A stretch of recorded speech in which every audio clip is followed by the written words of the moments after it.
acquisitions du mois d'avril. Bon ben... c'est officiel, je suis une book addict.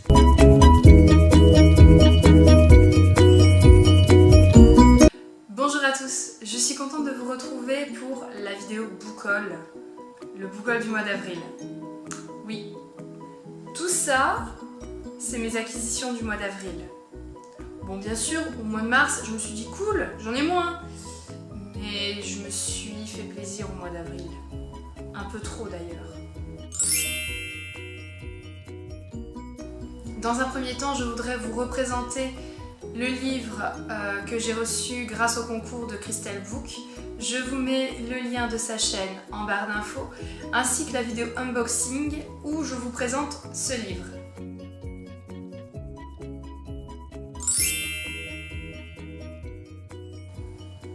J'ai également reçu via NetGalley deux e-books.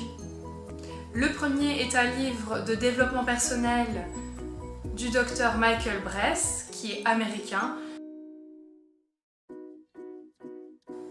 Et le deuxième e-book est Vanishing Girl de Laura Thalassa, où ici en fait c'est un roman young adulte et c'est un tome 1.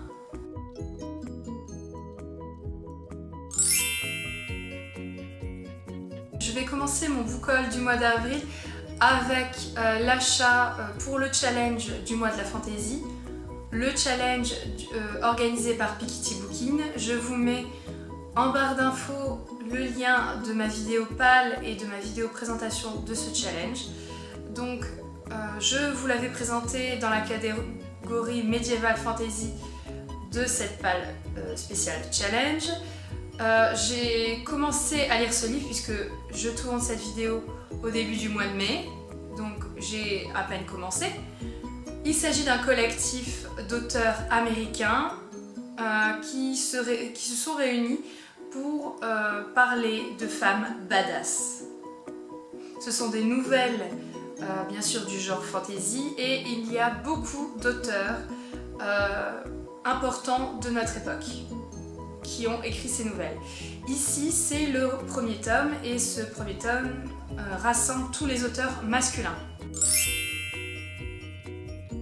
Je vous ai déjà parlé que je collectionne les livres sur l'univers de Jane Austen. J'en ai 4 à vous présenter dans ce book haul. Et ma collection s'étoffe en particulier avec la duologie Confession d'une femme de Jane Austen.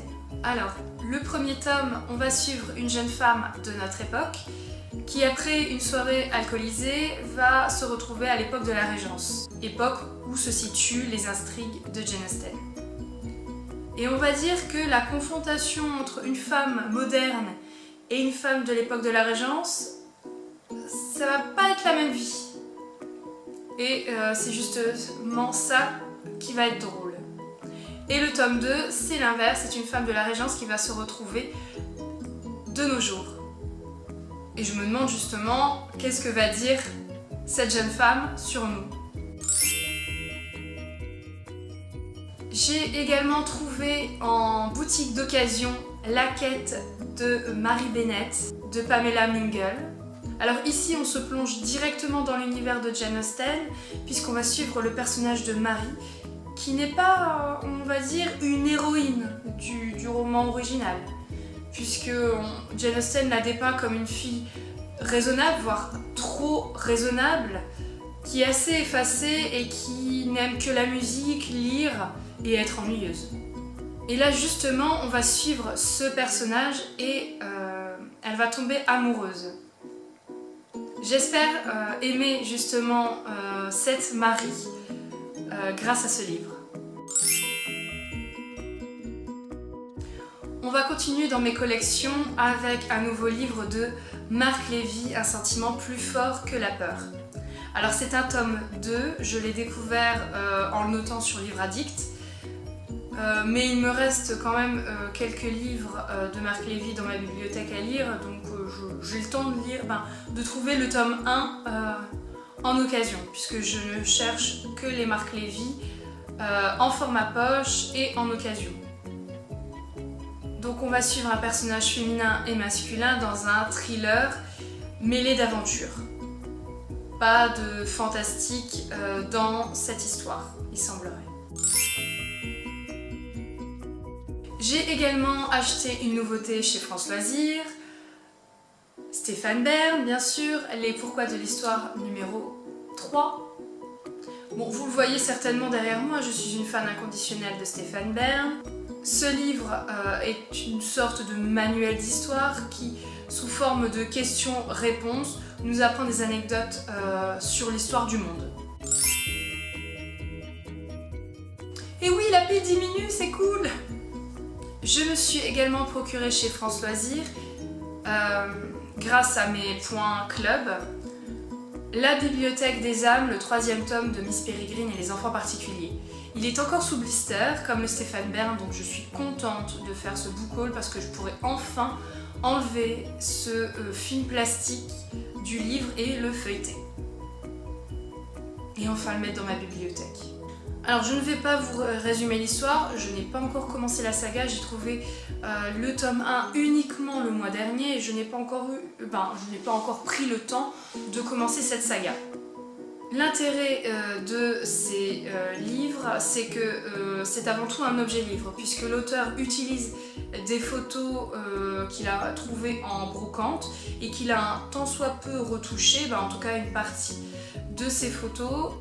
Il utilise en fait ces photos comme trame d'histoire et crée tout un monde d'enfants qui ont des pouvoirs extraordinaires. Donc je n'ai plus d'excuses, j'ai la trilogie complète, il faut que je commence cette saga phénomène. D'ailleurs, je n'ai toujours pas vu l'adaptation de Tim Burton, mais d'après ce que je comprends, elle n'est pas tout à fait fidèle à la trilogie, donc je verrai si je la regarde. J'avais tellement envie de lire ce livre pendant le mois d'avril que j'ai décidé de me le procurer. Je ne l'ai encore pas lu puisque vous verrez, il est sous blister, mais c'est une lecture qui me tarde de faire puisque j'ai envie de découvrir ce genre de lecture. Il s'agit de ta deuxième vie commence quand tu comprends que tu n'en as qu'une. Ici, ce sont les éditions France Loisirs, puisqu'en fait, il s'agit d'Arbac et d'un dos en tissu. Rose fuchsia, bien sûr, on se refait pas. Alors, ici, en fait, il s'agit d'un livre de développement personnel, romancé, un peu comme Mange Priem de Elizabeth Gilbert. D'ailleurs, c'est un livre que je n'ai toujours pas lu, mais j'ai envie de découvrir ce type de livre avec celui-là. C'est une petite lecture, mais je suis sûre qu'elle va être super apaisante. Alors là, on arrive au gros craquage du mois. Vous voyez pas, mais en fait, elle est plus basse, la pile. Il y a encore pas mal de livres que je dois vous présenter. Ce sont tous des livres neufs, mais vraiment à prix cassé, donc j'ai sauté sur l'occasion. Parce que, voilà, dans un premier temps, le book haul d'avril aurait dû se terminer là. Mais bien sûr, quelques jours avant le mois de mai, il fallait que je rentre dans cette librairie et que je vois tous ces livres. Et vous commencez à me connaître, je ne suis pas raisonnable, oui. Donc j'ai craqué. Mais bon, j'ai tellement envie de les lire. On va commencer par un livre qui n'est pas un roman et qui va se lire vraiment très vite. C'est le guide officiel de The Immortal Instrument. Cet achat, je le dois, c'est à cause de Kiss Librairie. Oui, j'accuse des booktubeurs, ça y est, c'est officiel, c'est à cause d'elle.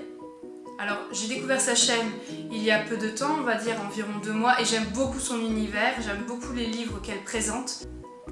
Et elle m'a fait aimer, grâce à sa vidéo focus de la première saga de The Immortal Instrument, puis après de son préquel, les origines toujours de la saga The Immortal Instrument.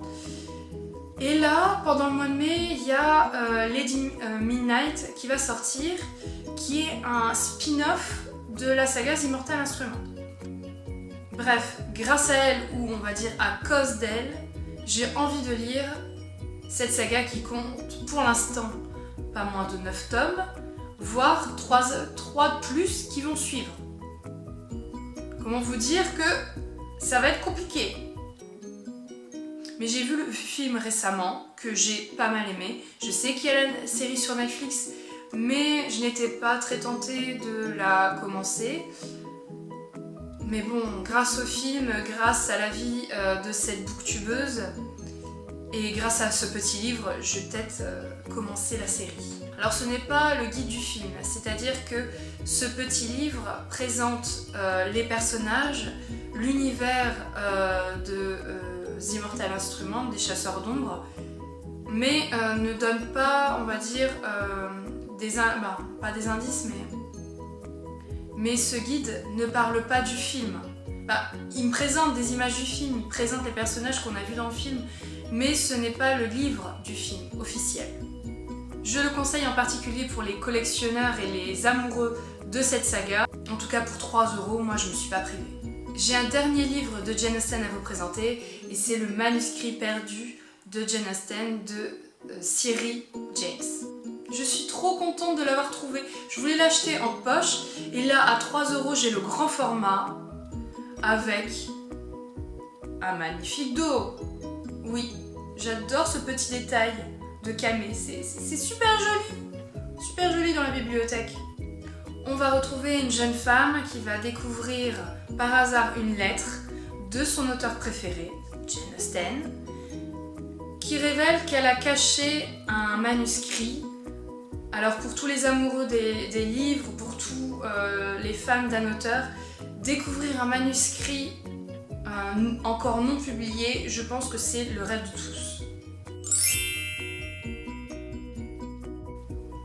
Sur la chaîne, vous constatez que j'aime beaucoup le young adulte, les réécritures de contes, le fantastique et la science-fiction, mais j'ai aimé lire grâce aux classiques. Ouais, c'est surprenant, mais mon premier coup de cœur a été un classique. Donc, même si je n'en achète plus beaucoup parce que voilà, j'ai une pile énorme de livres classiques que je n'ai pas encore lus et que j'ai beaucoup d'e-books gratuits d'œuvres classiques sur ma liseuse, il m'arrive de craquer sur des belles éditions et en particulier quand les livres sont peu chers. Alors là, j'avoue, c'est un craquage pour découvrir un auteur, découvrir une histoire, même si c'est une version abrégée. Je vous présente Tess d'Uberville de Thomas Hardy. Alors Thomas Hardy, je n'entends que du bien de sa plume, de son écriture, et j'avais envie de découvrir cet auteur avec Tess, qui est quand même un grand classique. Donc on va suivre une Tess d'Uberville qui est une jeune femme amoureuse, cependant elle se fait abuser de l'homme qu'elle aime, donc elle va décider de ne jamais se marier et de ne plus jamais retomber amoureuse. Sauf qu'évidemment, elle va rencontrer un jeune homme, en tout cas elle va rencontrer un homme qui va peut-être la faire changer d'avis. Cette couverture est magnifique, mais c'est la version abrégée, je souligne, et si j'ai adoré, si j'ai aimé l'œuvre abrégée, je lirai bien sûr l'œuvre originale que j'ai sur ma liseuse en livre gratuit.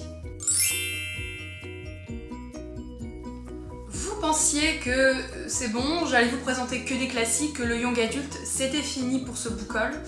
Pas du tout, non, je me revendique fan de fantastique, fan du young adulte, fan des clichés, oui. Voilà, on se refait pas. Je souhaite également vous présenter Cold Town de Holly Black. Alors c'est un livre complètement inédit pour moi, je n'en ai jamais entendu parler. Mais quand j'ai vu